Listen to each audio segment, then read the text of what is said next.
Hey everyone, welcome to another episode from Pro Engineering.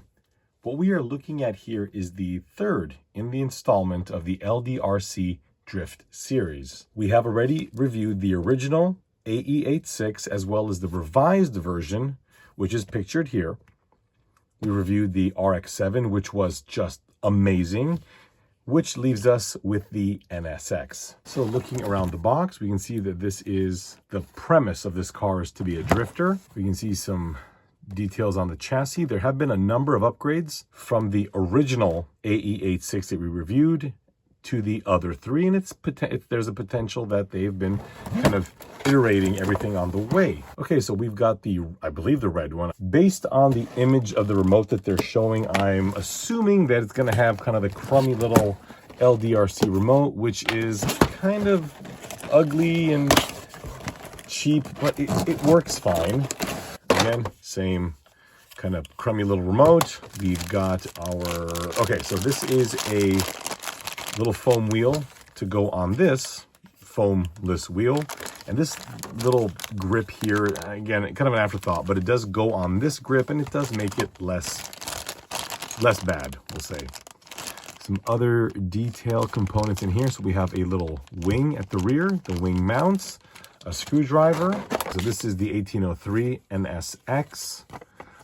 It does have a suspension limiter. This was first seen in the RX-7, which I think was kind of a nice little touch. This way, if you do want to go outside and you don't want the car to be scraping on everything, you can pull these out and raise the suspension, or if you want to be indoors and drifting, you can lower the car.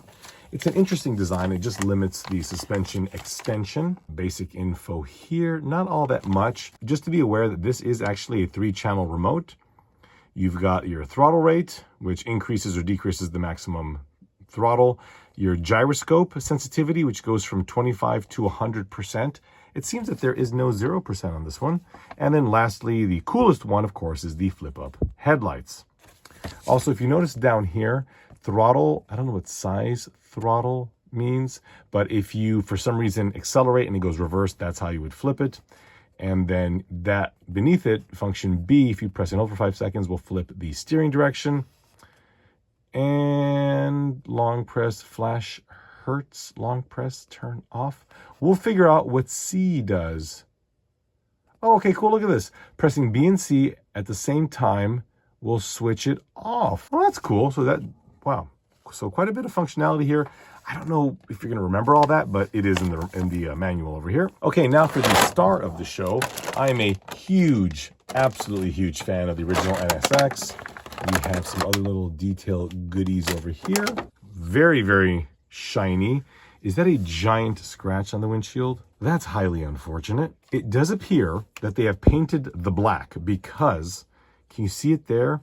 There's a different sheen here than there is there. So they've gone to the effort of painting the A and B pillar and the roof black on a car with injection molded black plastic windows. That's amazing to see. Oh, I thought these were disconnected. It's just a very smooth servo. By default, you can see here that we do have the suspension limiters, and those just pop out to increase your travel. What is this plastic thing?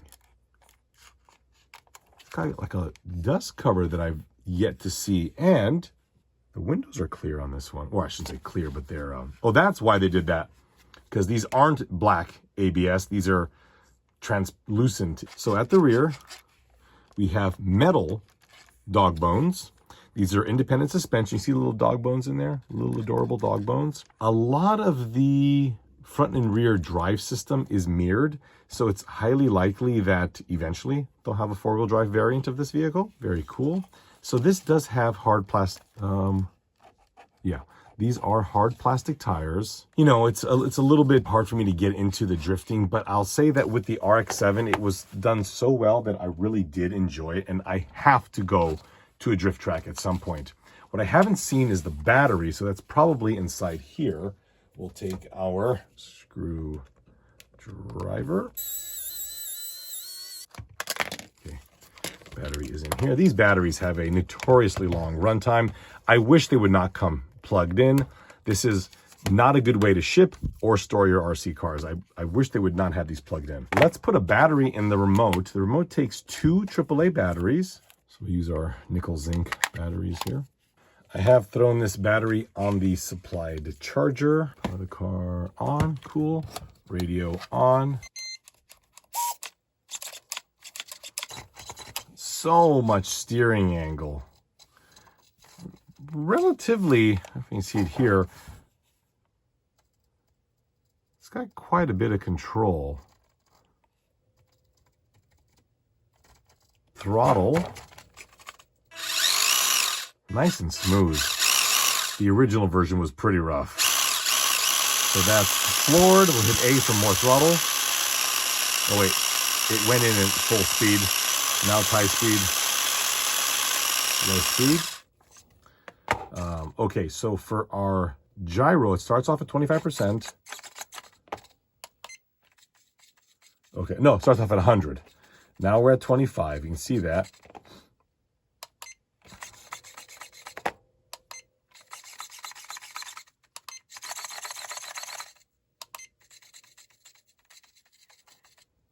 Cool. Steering's a little bit to the right, it seems. The top here is the trim. Oh, ooh. Am I seeing an RC car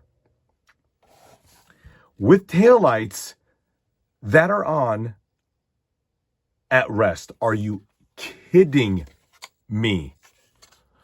Oh my God, it's finally. Finally. What is so hard about this? We finally have a company who's done taillights correctly.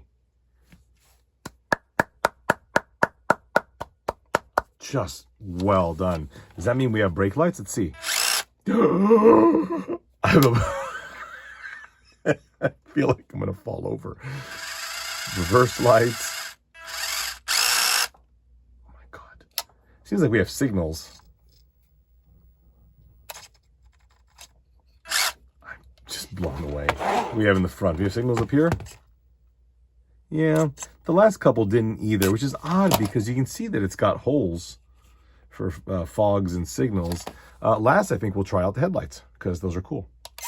Sweet. Yeah, a little bummer that we don't have signals or fog lights up front.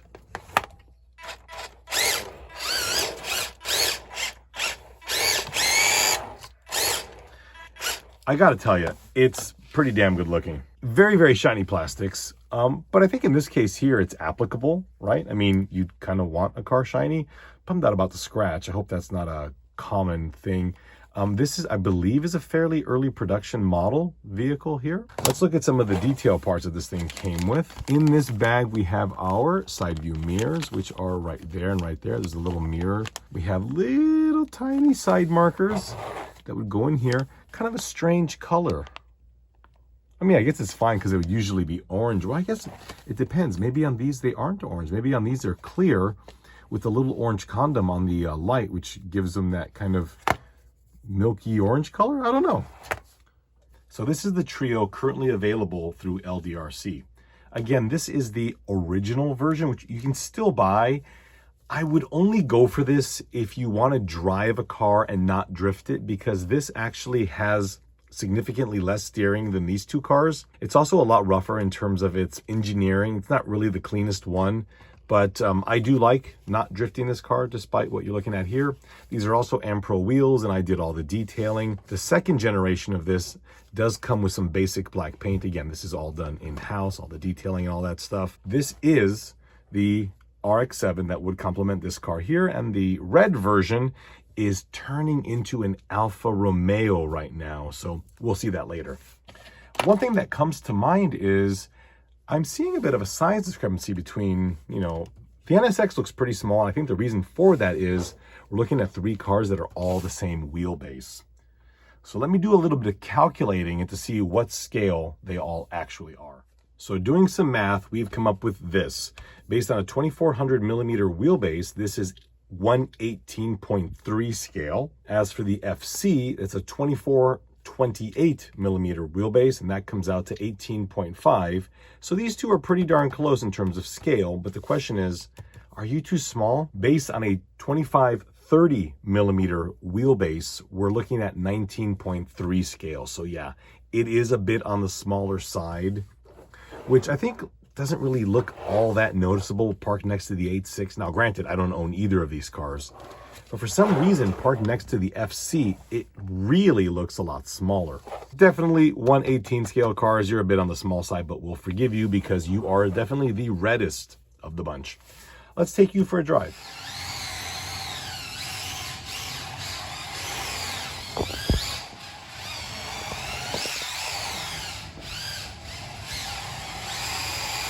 And try pressing B to increase or decrease. So that's 25%. Increase my work. Not wanting to jump. It's because you're not going fast enough. Ooh, that was pretty good. That was pretty good. Yeah, there you go. You do better than I am. The wheels are getting stuck. Yeah, when it's cranked all the way over. It's not that they're stuck, it's that there's just not enough. They don't get stuck, it's just that you're not traveling enough. What's up? Yeah, it's because, sorry, I'm not saying this right. It's because when you turn, the front wheels should be traveling in the direction you want to go.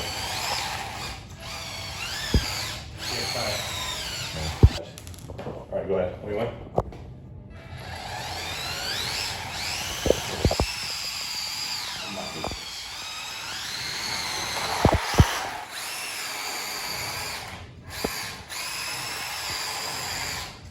Great.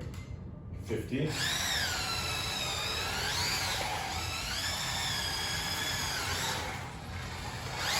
Yeah.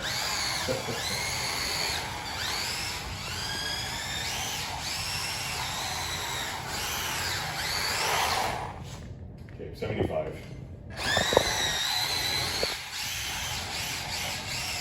Your right turns are different, right, than your left? I can't tell this yet.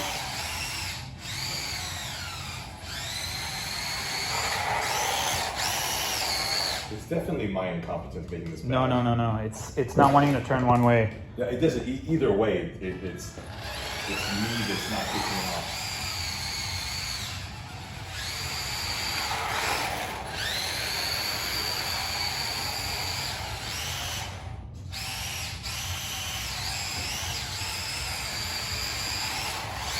You are right. The 1% left better than this right.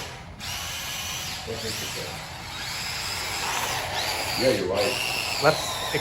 Maybe there's dust. Might be some dust on the rim wheel. I wonder if I'm going too fast. It's turning too much, and I think it's catching the wheel wells.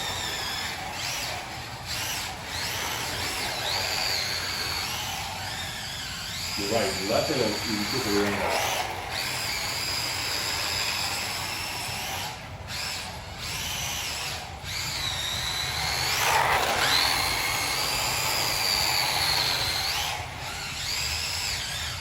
I'm awful at this.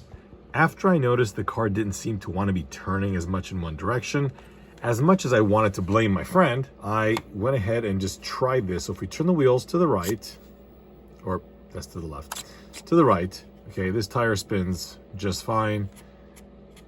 That tire is rubbing. Other way, fine, fine. So this is why it turns right fine, but why it doesn't want to turn left as much, because at the time it's actually hitting quite a bit. And I'm wondering, because the others seem to have play. So what we're gonna do is we'll pull the body off and see what's under it. By removing these two screws, the entire chassis will come out. It's rather nicely finished in here. This entire front panel is effectively a light blocker and keeps the mechanism for the headlights tucked up under there. There's your headlight servo. And then you've got the two inner fenders in the rear are held in much the same way. Now, I don't see anything particularly evident. However, when looking at the front suspension outside of the car, I mean, perhaps on the right, it's not as extended, but it seems almost trivial. So what I'll try and do is just make sure that for some reason, this side of the car isn't binding for some reason, and we'll go from there. I pulled the inner liner out and I feel like it wasn't seated all the way down. Where is it? Right here in this little boss right there. Can you see that? It's a little hard to see. So what I'll do is I'll trim the back of that just slightly to see if that helps. Side note, the lenses for the fog lamps clearly are intended to have a light, as are these signals. So if you find yourself adventurous, you can go ahead and add some more lights. Let's trim that inner fender and see if that helps. Okay, I tried everything. I sanded this thing down as much as I could, and I still couldn't get the wheel to turn reliably with a little bit of suspension and not hit the inner fender. So I reached out to a few friends of mine who I know have these and have been doing reviews, and no one's mentioned this, so maybe I just got lucky. Anyway, I did have to cut this little section out, which is a little bit annoying because I thought the inner fenders are cool, but that solved it. So with the wheel well modified, let's give this a shot again. We'll try and go in the same area, and we can try and drift around a little Blue Streak and Grimlock right there.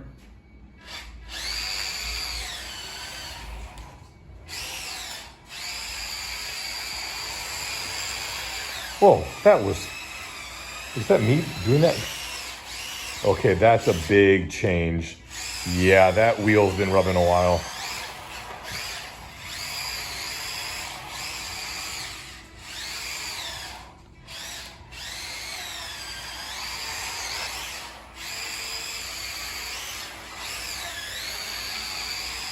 And just a heads up, I am drifting one-handed.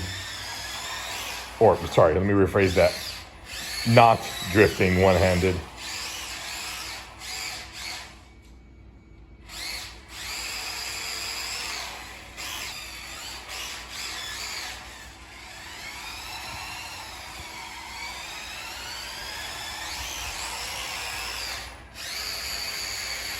Yeah, this car is transformed now.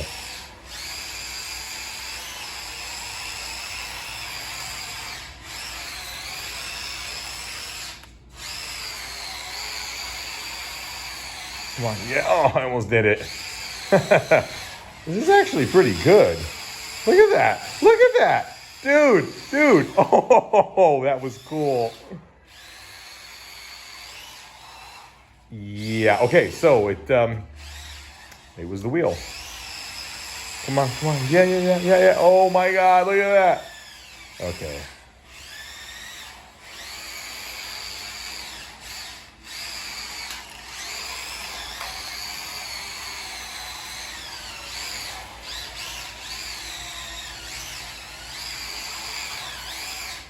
Wow.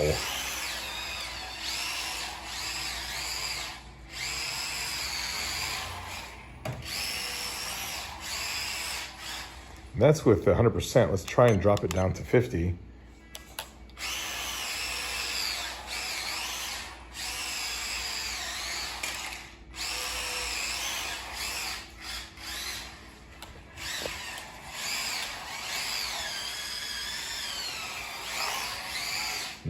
Nope, I need 100.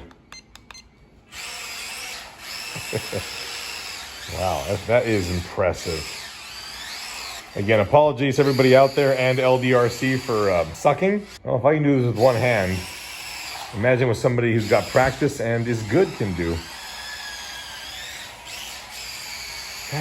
That is remarkable. Now, this is not a very expensive car, and I think for the money, it is a lot of fun.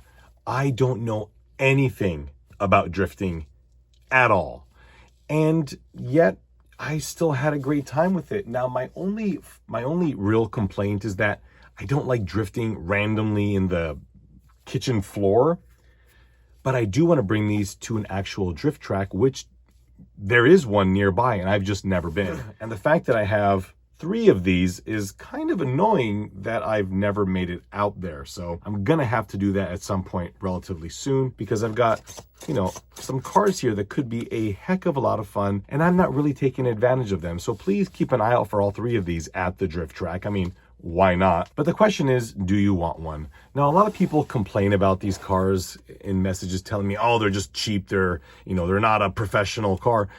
Correct. They're not. And they're not claiming to be. These are relatively inexpensive. And what you get is a full function, fully proportional RC car with 3 channels. Shall I mention the working taillights again? A gyroscope, quite a few bits of functionality within the remote, It's nice looking. Hell, they're all nice looking, and it's a lot of fun. So if you're new to drifting and you want to see if you're going to like it, what better way to dip your feet in and see if it's any fun than with something that's extremely inexpensive and will help you understand whether or not you're going to like drifting. Or perhaps you want to give this to someone as a gift. Well, it does seem like it's a pretty stout little package here. I mean, this car doesn't, give the impression of being badly made. I've run this one. By far the most out of all the bunch is this one here. I drive this a lot. It's never had any issues. And what I've seen is them get progressively better. I do feel that of the three, and that's including the actual second generation version of this one here, I feel like this one is the best, partly because I believe, did I come to the conclusion? Yeah, I think, I'm still convinced this is painted. I am convinced it's painted. I don't know. To me, this one here seems like the better bargain because I don't know what it is about this car. I'm not a big fan of FCs, but I love this one. However, I think what it's ultimately going to come down to is which one you like the most. And I forgot, what does that third setting do? I do want to see how shutting off the gyroscope works. You can see, I'm going to turn it on a little higher.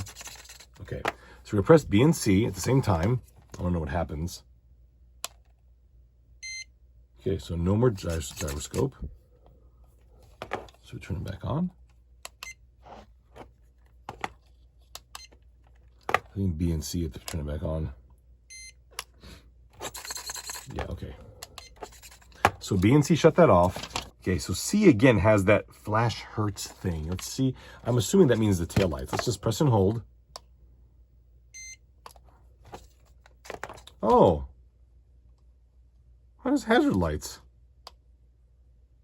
It's kind of cool. Again, kind of a bummer we don't have them in the front. This car also has, they're harder to see. You can see kind of what's happening here. It seems like every progressive model, LDRC ups their game. Again, this one's only this nice because of me. It was a lot rougher when it was new, but it was lacking all this detail. Then you've got this one here that's got a bit more detail. And then you've got this one here that's like, oh, wow, look at that. That actually looks like the taillight. Again, needs some paint touch up. And that's where I think these cars are going to be a lot of fun, is you're going to see a lot of custom projects. So I'm going to put this back where it belongs. And that was with my 1/18 scale static models because I love this car. And I think what we need to do with you is take you out and actually stop sucking. So my friends, thank you all so much for watching. We've got, again, the LDRC Acura NSX. Links to all these vehicles are in the description. I appreciate you watching this video, and I hope you found it helpful. We'll see you next time.